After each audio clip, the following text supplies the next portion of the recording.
ভালোই লাগছে। ওর সাথে আমি প্রতি বছরই যাই, কারণ ওর সাথে বের হলে কেউ বলে না যে আমরা মা মেয়ে, সবাই ভালো ভাবে আমরা ফ্রেন্ড।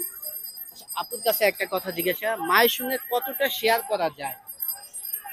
মা মানে আমাদের সবচেয়ে কাছের বন্ধুই হচ্ছে মা। কোনো ছেলে যদি দুষ্টামি করে এরকম ধরনের কোনো কিছু শেয়ার করা হয়েছে নাকি মায়ের সঙ্গে? হ্যাঁ, কি বলা যাবে এরকম কোনো ঘটনা?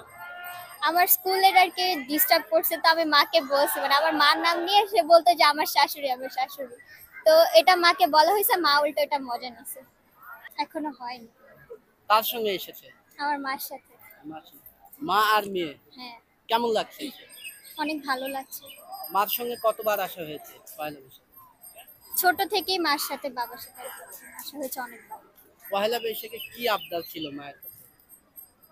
আবদার ছিল হচ্ছে আমাকে বকা দেওয়া যাবে না। আর কি? আমার মানে আজকের দিনটা আমাকে পুরো ফ্রি দিতে হবে, আমি যা খুশি তাই করতে পারবো। এই যে মা মেয়ে, কখনো কেউ কি বলেছে যে বান্ধবী? হ্যাঁ, আমার ফ্রেন্ডরা ফার্স্টে বিশ্বাস করে, যেটা আমার মা বলেছে যে আমি আমার বোন, আমি নাকি মিথ্যা কথা বলি। আমরাও ভেবেছি এটাই। এই যে আজকে কত সাল জানা আছে? 1432 সাল। গত বছর কার সঙ্গে আসা হয়েছে? মার সাথে। আম্মু এই যে এত সাজুগুজু করে আসছে, কে সাজিয়ে দিয়েছে আম্মু? মা নিজেই। বুঝে হ্যাঁ, আপনাকে? আমি নিজে। পয়লা বৈশাখ নিয়ে কোনো শুভেচ্ছা বানিয়ে আছে নাকি? আপুর কোনো শুভেচ্ছা বানিয়ে আছে পয়লা বৈশাখে? আমার শুভেচ্ছা বাণী বলতে হচ্ছে যে আমি চাই যে দেশটা এখন যেভাবে চলছে এভাবেই চলুক, কারণ আমরা এখন খুব ভালো আছি, এভাবেই থাকতে চাই। আর ডক্টর ইউনূস যেরকম দেশ চালাচ্ছে এরভাবেই চলুক, আমরা আর কোনো নির্বাচন চাই না। আচ্ছা, আপু এই যে এত সুন্দর করে সেজে গুজে আসা, এটার কারণ কি? কারণ নেই কোনো, কারণ হচ্ছে যে আসলে আমরা তো প্রতিদিনই আসলে অফিস করি, অফিসের পর আসলে কোথাও যাওয়ার সুযোগ হয় না। তো একটা দিন বন্ধের জন্য ভাবলাম একটু সেজে গুজে আসি আর কি। মাথায় এত সুন্দর রুমাল পেঁচিয়ে, এটা কারণ? এটা ওর সাথেই বেশিরভাগ বের হওয়া হয়। ওই একা একা একা তো কোথাও যাই না, গেলে ওর সাথেই বের হই। বাঙালির আজকে প্রথম দিন পয়লা বৈশাখ, সবাই পান্তা ইলিশ খায়, সকালে খাওয়া হয়। হ্যাঁ, খাওয়া হয়েছে। আচ্ছা, এইটা না খেলে কি হবে?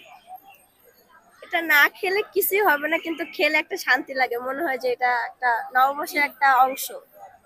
আপুর কাছে সেম প্রশ্ন, এটা যদি পান্তা ইলিশ না খায় কি ক্ষতি হবে?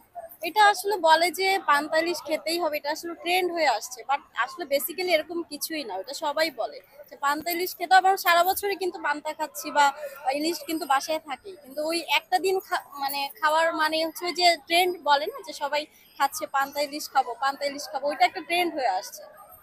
একটা ছোট্ট প্রশ্ন, এখন যেই ইলিশের দাম, এটা গরিব দিন মজুর খাওয়া অনেক কঠিন, তারা কি করবে? আমরাও তো খেতে পারি না, কারণ যে পরিমাণ দাম। আমি রিসেন্টলি গেলাম, ছোট একটা ইলিশ বলতেছে 1700 টাকা। তো ওই একদিনের জন্য এত টাকা দিয়ে তো কেনার কোনো দরকার নেই আমি মনে করি, কারণ আজকের দিনের পর আবার দামটা কমে যাবে। শুধু আজকের জন্য হচ্ছে একটা ইলিশের দাম হচ্ছে 1700 2000 এরকম যাচ্ছে। তাহলে যদি ইলিশ না খায় তাহলে কি আমাদের পয়লা বৈশাখ পালন হবে না? অবশ্যই হবে। ইলিশ ছাড়া তো অনেক অপশনই আছে, যে শুধুমাত্র ইলিশ খেলেই বৈশাখ উদযাপন করা যাবে, তাছাড়া যাবে না এরকম তো কোনো কিছু তো বলা নেই। আপু ম্যারিড, আপনার কাছে হাজবেন্ডের স্থান কোথায়? বাবা মার পরে। আর কারণ হচ্ছে দুইজন দুই রকম। একটা ফ্যামিলিতে হচ্ছে হাজবেন্ড ওয়াইফের যে মানে আন্ডারস্ট্যান্ডিংটা একরকম হয় না, দুইজনের ভালো লাগা দুই রকম হয়। তো ওইটাই হচ্ছে, যদি আমরা মানতে পারি তাহলে হচ্ছে সংসারটা টিকে যায়। আর অবশ্যই স্যাক্রিফাইস জিনিসটা অবশ্যই করতে হবে। আমি যদি স্যাক্রিফাইস না করতে পারি সেখানে সংসারটা কখনোই ঠিক না।